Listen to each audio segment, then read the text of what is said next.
In his memoir, Crapalacia, Scott McClanahan tells the story of a man who left home. He argued with his mother and father the day he left.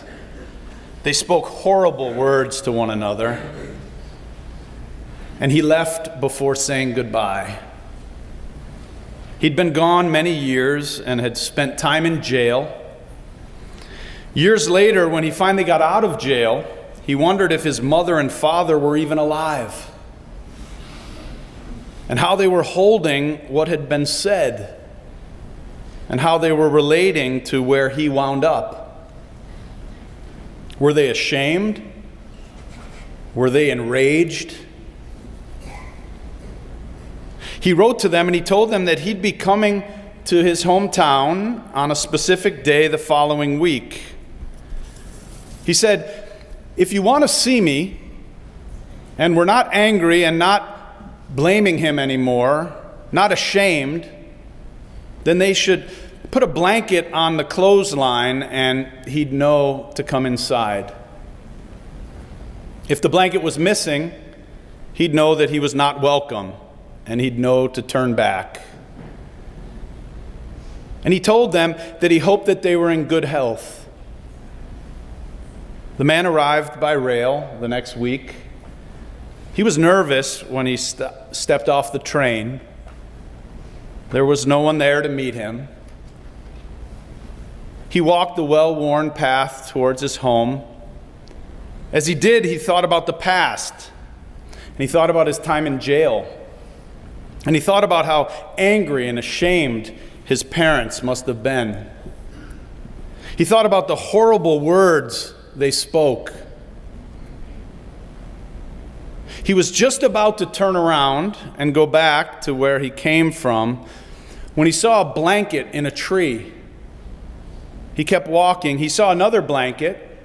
He kept walking. He saw another blanket. And then he turned toward the home, and the house was covered with blankets.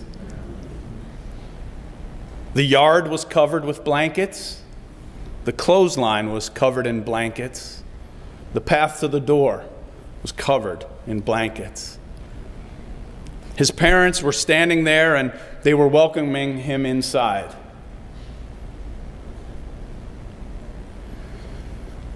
I share this because it touches me. Because so often stories that we tell ourselves cause us to be separated from one another. And it's a shame. We can end up in a jail of our own making, even if we're not in a physical jail. This version of the story I heard being told by Tara Brock, who's an insight meditation teacher who has a wonderful podcast online. And I was listening to it recently, one of hers, and I heard this story in a podcast that she titled The Stories That Imprison Us. She tells us that we must be careful about what stories we're telling ourselves. Some liberate us and others imprison us and keep us stuck. Now, Dr. Wolf, our minister emeritus, who many of us are thinking about today because of his death this week at the age of 92, he wrote a book called The Gift of Doubt. If there was one thing that he thought was dangerous above all else, it was certainty. There's that well-known story in the Bible in Genesis about the Garden of Eden, and it says that there was only one rule in the garden. One rule. And that was not to eat from the tree of knowledge of good and evil, or else you'll die. Now, it goes without saying that Reverend Wolf would interpret this story metaphorically and not literally. He told us that what the story means is that anyone who thinks that they have the knowledge of good and evil with total certainty is dangerous, and it'll lead to death, their own or others. And he was right. History shows us that people who believe in an ideology with total certainty are dangerous. Terrorists will die blowing up the World Trade Center if they feel certain it's God's will, and they'll kill a whole bunch of other people with them. Hitler and Mao and Stalin killed hundreds of thousands of their own citizens because they were so certain about their political ideologies. Certainty is dangerous, and it can also be deadly. So we need to be careful what stories we believe. We need to be careful what we have faith in. Now, here are the words from the Reverend Forrest Church in the foreword to the book that Dr. Wolf published many years ago called The Gift of Doubt. He writes, "Imagine this. All of a sudden, out of the blue, you're saved. Hook, line, and sinker, caught and saved by Jesus. So you go to John Wolf's office.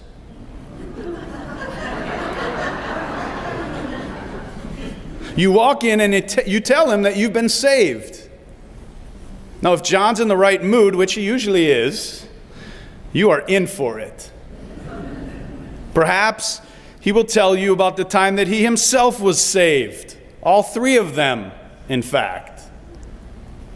The lesson, how much happier he's been since falling from grace. Perhaps he will turn serious and quote the 2 commandments of Jesus. The question, if Jesus were to come back today, would he have anything to do with the Christian churches? Perhaps not. It is just as well, John hastens to add, because the Christians within those churches certainly wouldn't want to have anything to do with Jesus. In any event, by the time Dr. Wolf has finished dissecting some manifest betrayal of Jesus by the very church that triumphed in his name, the chances are that you will leave his office in a spin. Your newfound beliefs challenged, your horizons broadened. As for John, like the Cheshire rabbi, the last thing to fade will be his grin.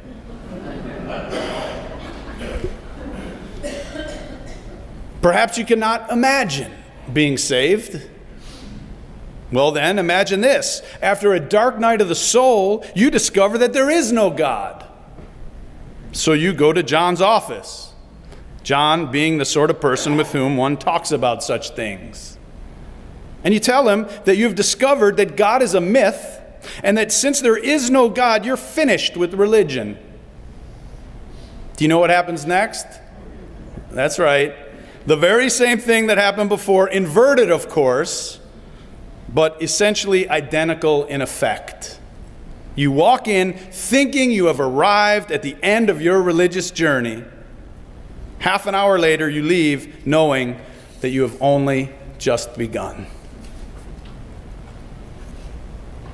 Dr. Wolf knew that we have to be careful what stories we believe in, what stories we use to guide our lives, what we're telling ourselves about who we are and what is the world around us. And it's not just religious stories, it's not just political ideologies that are the problem. It's also the personal stories that we carry and that we hold and that we believe in.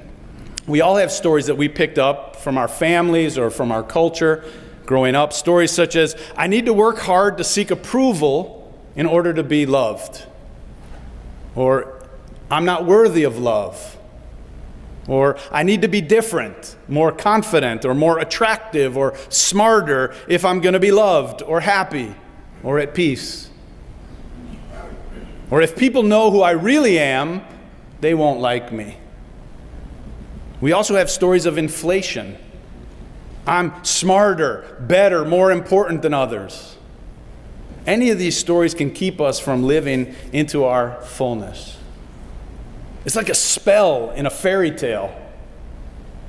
But instead of a witch casting the spell, it's someone like a teacher or a parent who tells you that you're dumb, or that you're unattractive, or that you're clumsy, or that no one will ever love you, or that you're not a good person, or there's something wrong with your body. And if you believe them, and it's hard not to when you're a child, especially, then it's as if they've cast a spell on you. It's amazing sometimes when these spells get lifted. Sometimes it's just a word that someone says they don't even know what they've just done, but they've taken off a deep and dark spell from your life story. Now, in fairy tales, it's often said that true love's kiss is what lifts off a spell.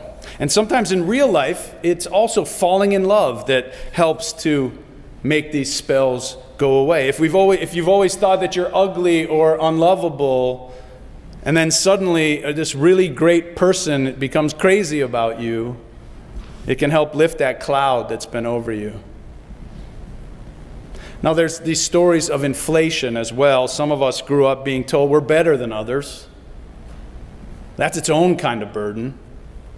Tara Brach says that all of these stories create suffering, that create suffering come from fear. And she says that the stories of inflation come from our deepest fears. It's as if the people who live with stories of superiority are the ones who have the greatest fear that they themselves are nobody or nothing. Brock says that our stories can either be our servants or our master. If they're our master, then our stories confine us. If they're our servants, then they help us. It's common for people after a divorce or a diagnosis or a betrayal or a tragedy to develop a story that comes to define them, and we can get stuck in that new story. A typical thing we feel when something really bad happens to us is, my life is ruined. And it's true in the moment that our life as we knew it is ruined. But if that becomes our defining story, that my life is ruined, then we become imprisoned in that story. Brock tells a story about a son who asked his mom to imagine. He says, "Mom, imagine you're surrounded by 10 ferocious lions who are ready to eat you." And he says, "What would you do?" And the mom thought about it for a long time, and she said, "I don't know what I'd do. What would you do?" And the son said, "I'd stop imagining."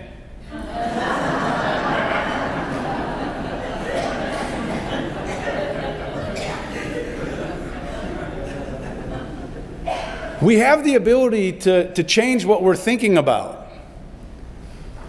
And there's a biochemical component to all of this. The neurons in our brains and in our bodies, they fire in certain patterns.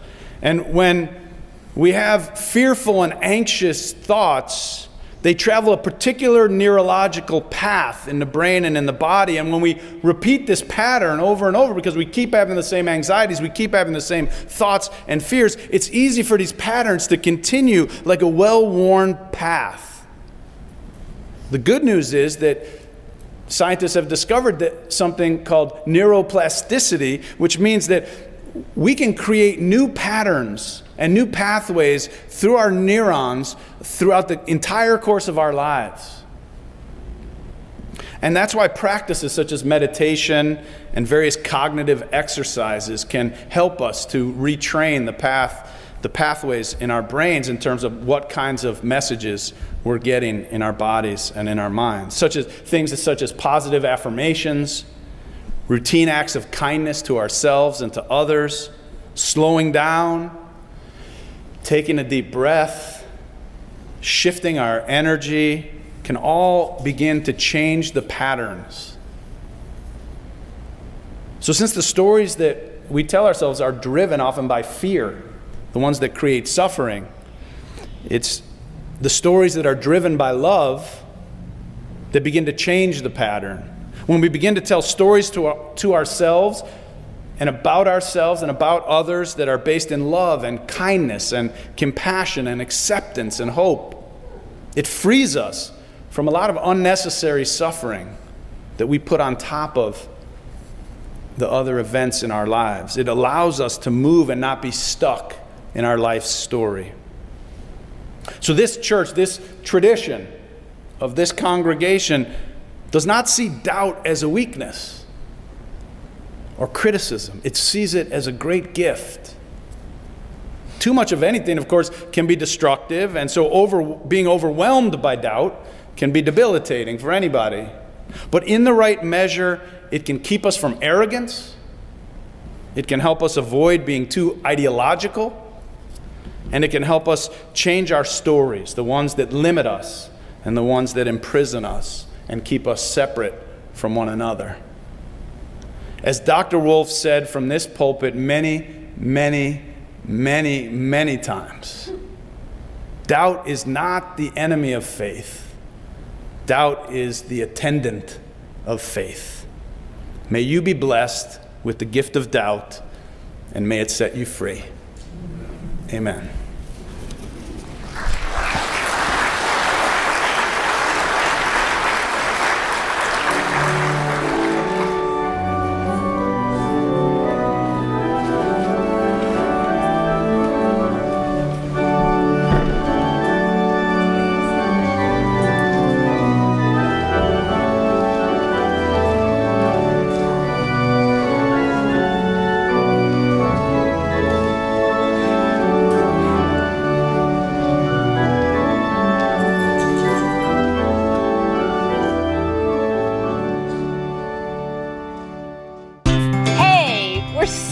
You're visiting with us online today.